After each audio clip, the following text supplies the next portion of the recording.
You're with the backpack chef on his journey through Cochin, checking into the Trident at Wellington Island, a man-built island that's grown over the decades, an island built by traders who came in the early centuries of sea travel, the spice traders, the cattle traders, the horse traders.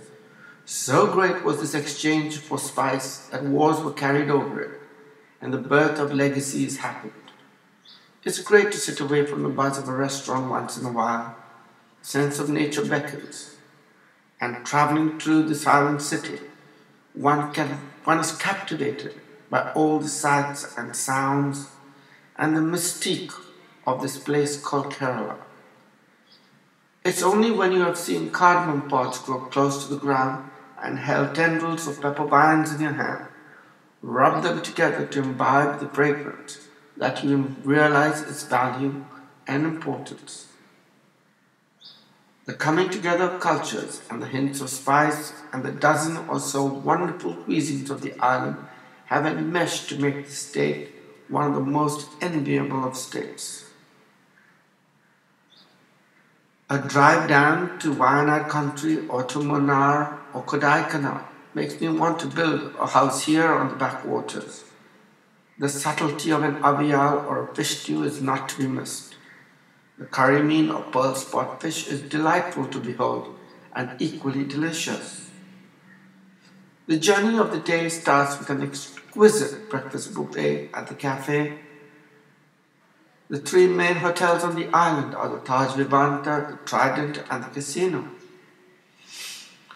The old colonial houses beckon, and I think of its past glories.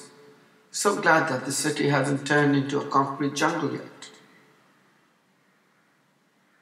The best time to visit the state is the monsoons and the winter.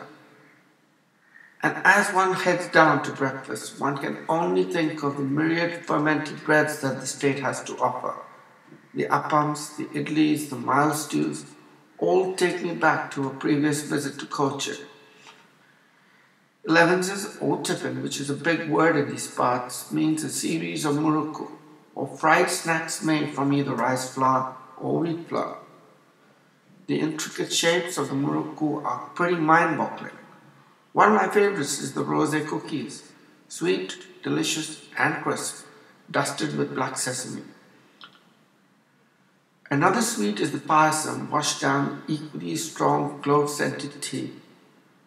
Another breakfast snack item that's turned into a meal of sorts is the puttu, a steamed rice powder that is done so accurately as not to be too dry or too wet.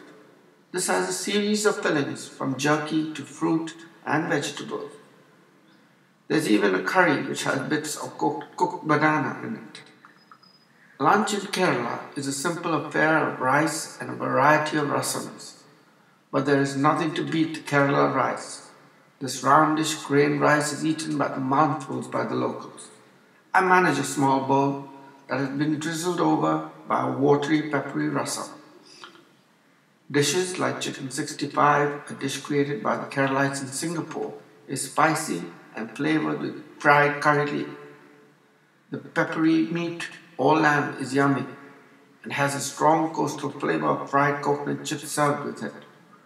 The dry roast chicken chili can move mountains with its heat quotient, but when one has moved beyond the chili, there is a unique calm through one's system that only the flavor of well-cooked chili can bring on.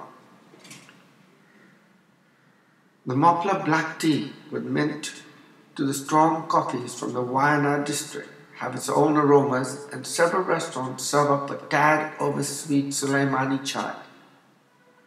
Unlike the filter coffee of Tamil Nadu and Andhra Pradesh, there is no equivalent in Kerala, and yet the burgeoning tea cafes makes one wonder about the teas and coffee culture of the state.